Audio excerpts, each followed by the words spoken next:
In this video segment, we will take a look at TRX Reverse Crunches.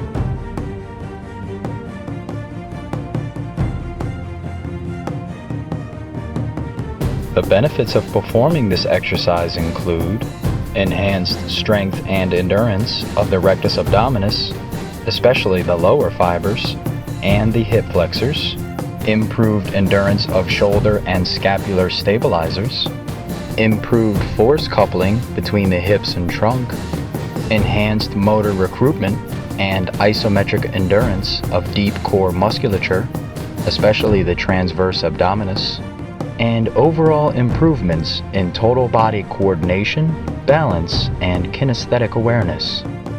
There are a few crucial teaching cues that should be utilized while instructing an individual performing the TRX Reverse Crunches. First, a proper starting position must be attained by getting into a push-up stance with the hand set under but slightly wider than the shoulders, back maintained in a flat plank-like position with the transverse abdominis engaged, and the thighs held parallel to the floor and in line with the TRX handles. The torso and hips should be maintained in a neutral position with the shoulders flexed and arms fully extended at the start of the reverse crunch movement. The participant initiates the movement by engaging and flexing the trunk, hips, and knees simultaneously. The back should round as the pelvis rotates posteriorly and the knees flex under the body. Shoulder and arm alignment should be maintained throughout the entire movement. Once full range of motion has been attained, knees as close to the chest as possible, the participant should extend the trunk, hips, and knees back to the starting position.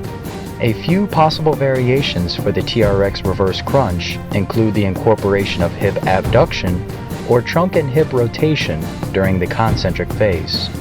The hip abduction variation will increase gluteus medius and minimus activation, provide for a stretch of the hip adductors, and place greater stabilization demand on the hip and trunk musculature. As the participant flexes the trunk, hips, and knees during the concentric phase, simultaneous abduction action should occur so that maximal abduction is attained when the knees are closest to the chest. While extending back to the starting position, the hips are adducted back towards the midline so that a push-up stance is re-engaged.